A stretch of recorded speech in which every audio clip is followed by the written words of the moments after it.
121 144 வரை உள்ள வசனங்கள்.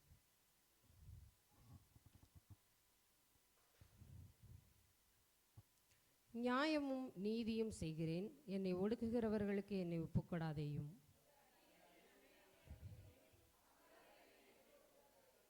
உமது ரட்சிப்புக்கும் உமது நீதியின் வார்த்தைக்கும் காத்திருக்கிறதுனால் என் கண்கள் பூத்து போகிறது. நான் உமது அடியேன், உம்முடைய சாட்சிகளை நான் அறியும்படி என்னை உணர்வுள்ளவனாக்கும்.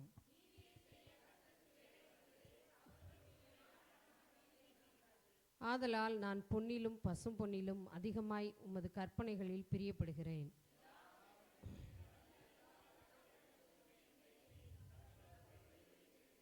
உம்முடைய சாட்சிகள் அதிசயமானவைகள், ஆகையால் என் ஆத்துமா அவைகளை கைக்கொள்ளும்.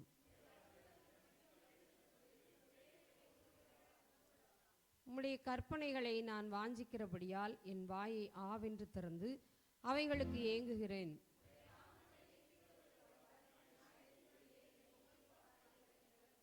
உம்முடைய வார்த்தையிலே என் காலடிகளை நிலைப்படுத்தி ஒரு அநியாயமும் என்னை ஆள ஒட்டாதையும்.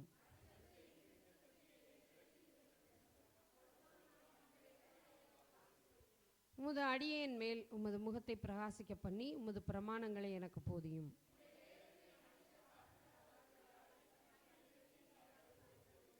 கர்த்தாவே, நீர் நீதிபரர், உமது நியாய தீர்ப்புகள் செம்மையானவைகள். என் சத்துருக்கள் உம்முடைய வசனங்களை மறந்தபடியால் என் பக்தி வைராக்கியம் என்னை பட்சிக்கிறது.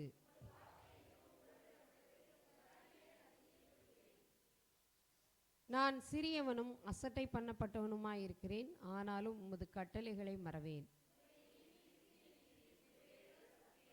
இக்கட்டும் நெருக்கமும் என்னை பிடித்தது, ஆனாலும் உம்முடைய கற்பனைகள் என் மனமகிழ்ச்சி.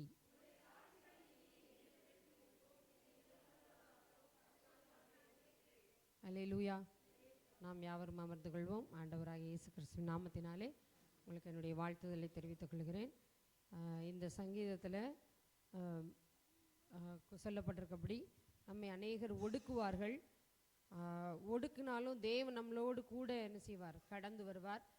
இந்த ஆண்டுகளில் அநேக ஒடுக்கங்கள், நெருக்கங்கள், பாடுகள், பிரச்சனைகளை நம்ம கடந்து வந்திருப்போம். இந்த ஆண்டின் இறுதி ஆராதனையில், அதாவது கடைசியான ஆராதனையில் நம்ம இருக்கிறோம். இந்த ஆராதனை தேவன் நமக்கு இம்மட்டுமாய் செய்த நன்மைகளுக்காக நன்றி செலுத்துகிற ஒரு ஆராதனையாய் காணப்படணும். நன்றி நிறைந்த உள்ளத்தோடு இருந்திருந்தால் நேரம் சர்ச்சை நிறைஞ்சிருக்கும். அப்படி தானே? ரொம்ப வருத்தமாக இருக்குது. இன்னைக்கு ஏற்கனவே சொன்னாங்க, இன்னைக்கு என்ன சொல்லணும், நன்றி சொல்லி குடும்பமாக பாடல் பாடி தேவனை மகிமைப்படுத்தணும்னு சொன்னாங்க. ஆனால் யாருமே அதை காதில் போட்டுக்கிட்ட மாதிரியே தெரில. ஒரு குடும்பமே முழுசாக வந்த மாதிரி தெரில. அப்படி தானே? யாராவது ஒருத்தர் மிஸ்ஸிங்காக இருக்கும். அல்லேலூயா. நாம் தேவனுக்கு அவர் எப்போ நன்றி நெருக்கம் வரும்போது, பாடுகள் வரும்போது என்ன செய்கிறோம்? புலம்புறோம். ஆண்டவரே, இந்த நெருக்கத்துலேருந்து எனக்கு விடுதலை தரமாட்டீரா அப்படின்னு சொல்லி என்ன செய்கிறோம்? பொறுமுறோம்.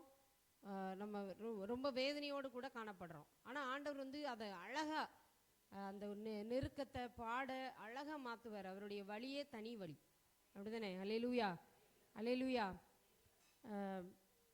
எல்லாவற்றை பாருங்க, 128 பாருங்க, அதிலே 119 128 பாருங்க. எல்லாவற்றை பற்றியும் நீர் அருளின எல்லா கட்டளைகளும் செம்மையென்று எண்ணி. பாருங்க எவ்வளோ கரெக்டாக ஆண்டவர் நம்மளுக்கு வழி நடத்துகிறாரு. சகல பொய் வழிகளையும் வெறுக்கிறேன். ஆண்டவர் செஞ்சதுக்கப்புறம் தான் நமக்கு என்ன தோணுது? ஐயோ, நம்ம யோசித்த வழியெல்லாம் பொய்யான வழிகள், தேவன் நமக்கு தந்த வழிகள் மெய்யான வழிகள், உண்மையான வழிகள் அப்படின்னு சொல்லி நம்ம என்ன செஞ்சிடும்? எண்ணிக்கிறோம், யோசிச்சுக்கிறோம். உம்முடைய சாட்சிகள் அதிசயமானவைகள். ஆண்டவர் நமக்கு செய்த காரியங்கள், அந்த சாட்சிகள்லாம் உண்மையிலே மிக மிக அதிசயமான ஒரு காரியமாய் காணப்படுகிறது. அல்லேலூயா. நம்ம ஆண்டவர் செஞ்ச நன்மைக்காக நம்ம என்ன மாதிரியெல்லாம் நம்ம நன்றி செலுத்துகிறோம் அப்படின்னா, வர வர சாட்சி சொல்கிறோம். ஆண்டவரே, அது ஒரு சின்ன சாட்சியாக இருந்தாலும் சரி, பெரிய சாட்சியாக இருந்தாலும் சரி, ஒவ்வொருவருக்கும் ஆண்டவர் அதை அதிசயமாய் பண்ணுறார். அதனால தான் நம்ம என்ன செய்கிறோம்? அவருக்கு சாட்சியாக நிறுத்துகிறோம். அடுத்தவங்களுக்கு அது ஒரு மோட்டிவேஷனாக, அது ஊக்கப்படுத்தும் விதமாக இருக்கிறதுக்காக நம்ம என்ன செய்கிறோம், சாட்சி சொல்கிறோம். நம்முடைய சாட்சிகளை சொல்லி இந்த சின்ன காரியத்துக்கெல்லாம் ஆண்டவர் உதவி செய்வாரா, ஓ இவ்வளோ பெரிய காரியத்தை ஆண்டவர் செய்வாரா அப்படின்னு சொல்லி நம்ம அந்த சாட்சிகளை கேட்டு என்ன செய்கிறோம், தேவனை இன்னும் அதிகமாய் நேசிக்க நெருங்க அந்த சாட்சிகள் பயன்படுகிறது. அந்த விதமாக நம்ம என்ன செய்கிறோம், தேவனுக்கு நன்றி செலுத்துதோம். இன்னொரு ரெண்டாவது என்ன அப்படின்னா, மாதம் தசம பாகம் கொடுத்து காணிக்கைகளை கொடுத்து தேவனுக்கு என்ன செய்கிறோம், நம்முடைய அன்பை வெளிப்படுத்துகிறோம். அல்லேலூயா, அல்லேலூயா. தேவன் கூட காணிக்கைப்பட்டியின் அருகில உட்கார்ந்திருந்து என்ன செஞ்சாரு, காணிக்கை போடுறவங்களுடைய இருதயத்தை பார்த்தார். காணிக்கையை பார்க்கல, அவருடைய இருதயத்தை பார்த்தார். அல்லேலூயா. அதே மாதிரி நம்ம ஒவ்வொருவருடைய இருதயத்தை, இந்த நன்றி உணர்வை தேவன் என்ன செய்கிறாரு, பார்க்கிறார். அல்லேலூயா. அது அந்தபடி பார்த்தது தான் ஆபேலும் காயினுடைய காணிக்கையும் தேவன் எப்படி அங்கீகரித்தார்னு உங்களுக்கு தெரியும். அது எப்படி பார்த்தாரு, இருதயத்தை தான் பார்த்தார். இருதயத்தை பார்த்து அவனுடைய காணிக்கைகளை அங்கீகரித்தார். அதே போல் நம்ம தசம பாகம் காணிக்கைகளை சந்தோஷமாக கொடுக்குறோமா, கட்டாயத்தின் பேரில் கொடுக்குறோமா அப்படின்னு சொல்லி தேவன் என்ன செய்கிறார், பார்க்கிறார். அந்த விதமாக நம்ம தேவனுக்கு நன்றி செலுத்துகிறவர்களாக இருக்கிறோம். மல்கியாவின் புஸ்தகத்தில் கூட சொல்கிறாரு, தசம பாகத்தினால் என்னை சோதித்து பாருங்கள் அப்படின்னு சொல்லி சொல்கிறார். பாருங்க, நான் எப்படி உங்களுக்கு அமுக்கி குலுக்கி சரிந்து விழும்படி உங்களை ஆசீர்வதிக்கிறேன்னு சொல்கிறார். நம்ம ஒரு வெறுப்போடு, ஐயோ பாஸ்டர் சொல்கிறாரு அவருக்காக கொடுக்கணும், இது ஒரு கட்டாயம், ஒரு எழுதப்படாத ஒரு சட்டமாக இருக்குது, அதனால நம்ம கொடுக்கணும், அந்த மாதிரி நம்ம சத்தியமாக என்ன செய்ய வேண்டாம், நினைக்கவே வேண்டாம். தேவனுக்காக நான் மனமும் என்ன செய்வேன், என்னுடைய காணிக்கைகளை கொடுப்பேன் அப்படின்னு சொல்லி கொடுங்க. உங்களுக்கு ஆண்டவர் அந்த நன்றி உள்ளத்தை பார்த்து ஆண்டவர் ஆசீர்வதிப்பார். அல்லேலூயா, அல்லேலூயா. இது மட்டும் இல்லை, இன்னும் சிலர் இருக்காங்க. இன்னும் சில நன்றி எப்படி இருக்கு அப்படின்னா, ஆண்டவர் நமக்கு செய்த நன்மைகளை அநேகருக்கு சொல்லி, ஆண்டவர் இந்த விதமாக எனக்கு நன்மை செய்தார், நான் இப்படி ஆசீர்வதிக்கப்பட்டிருக்கேன், இந்த மாதிரி உயர்த்தப்பட்டிருக்கேன் அப்படின்னு சொல்லி அநேகருக்கு சாட்சிகளாக என்ன செய்கிறாங்க, அநேக ஆத்துமாக்களை தேவனுடைய சமூகத்துக்கு கொண்டு வராங்க. அல்லேலூயா. தேவ சமூகத்துக்கு அநேகரை கூட்டிகிட்டு வராங்க, ஆத்துமா ஆவாயம் பண்ணுறாங்க. இப்படி சில விதமாக என்ன செய்கிறாங்க, ஆண்டவருக்கு நன்றியை சமர்ப்பிக்கிறாங்க. நம்ம எப்படிப்பட்ட ஒரு நன்றி உள்ளத்தோடு இருக்கிறோம், நம்மளே என்ன செய்வோம், யோசிச்சு பார்ப்போம்.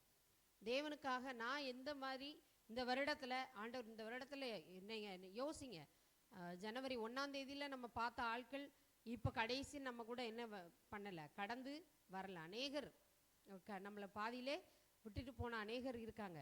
ஆண்டவர் நமக்கு இம்மட்டும் ஜீவனை கொடுத்துருக்கிறார், அதற்கே நன்றி சொல்லலாம்.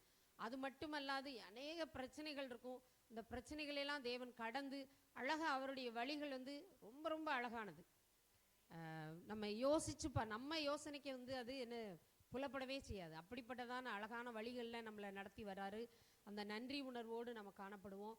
நீங்கள் ஒவ்வொருவரும் தேவனுக்கு எந்த விதமாய் சாட்சியோடு இருக்க போகிறீங்க, நன்றியோடு இருக்க போகிறீங்கன்னு சொல்லி யோசிங்க. கர்த்தர் தாமே இந்த சிறு செய்தி ஆசீர்வதிப்பாராக. நாம் யாவரும் தலைகளை தாழ்த்தி தேவனை நோக்கி பார்ப்போம். எங்களை மிகவும் நேசிக்கிற நல்ல தகப்பனே, நன்றியோடு துதிக்கிறோம் ஆண்டவரே, ஸ்தோத்தரிக்கிறோம் ஆண்டவரே. இந்த 2025ஆம் ஆண்டு முழுவதுமாய் ஆண்டவரே, தேவன் இம்மட்டுமாய் எங்களை கடந்து செல்ல தேவன் கிருபை செய்திருக்கிறீங்கப்பா. உமக்கு எங்கள் இருதயத்தின் ஆழத்திலிருந்து நன்றிகளை செலுத்துகிறோம் ஐயா. அப்பா ஸ்தோத்திரம், நீர் மாத்திரமே எங்களை அழைத்து கொண்டு கரம் பிடித்து நடத்தி வந்திருக்கிறீர் என்பதை நாங்கள் அறிவோம் சுவாமி. அப்பா, அதற்கு நன்றி செலுத்துகிறோம் அப்பா. ஸ்தோத்திரம், ஸ்தோத்திரம். அநேக பாடுகள், பிரச்சனைகள், வேதனைகள், கவலைகள், துன்பங்கள் எல்லாவற்றிலும் இருந்து ஆண்டவரை நீர் மீட்டெடுத்து எங்களை சமாதானத்தோடு வழி நடத்திருக்கிறீர், அதற்காக எமக்கு நன்றி செலுத்துகிறோம் ஆண்டவரே. இந்த சமாதானத்தை நாங்கள் இந்த உலகம் முழுவதும் அறிய செய்ய தேவன் எங்களுக்கு ஞானத்தை கொடுங்க ஆண்டவரே. உமக்கு சாட்சியான பிள்ளைகளாய் நாங்கள் வாழ தேவன் உதவி செய்ய. எங்கள் சபையார் ஆசீர்வதிங்க, சபையின் போதகர் ஆசீர்வதிங்க, சபையின் குடும்பத்தார் ஒவ்வொருவரையும் ஆசீர்வதிங்க. நல்ல காரியங்கள் நடக்க தேவன் கிருபை செய்யுங்க. ஒவ்வொரு குடும்பங்களையும் ஆண்டவரை நன்றியுள்ள சாட்சியாய் நிறுத்துங்கப்பா. எல்லா துதிகன மகிமை எல்லாவற்றையும் ஒருவருக்கே செலுத்துகிறோம். இயேசுவின் மூலம் ஜெபங்கள் ஜீவனுள்ள நல்ல பிதாவே, ஆமேன், ஆமேன்.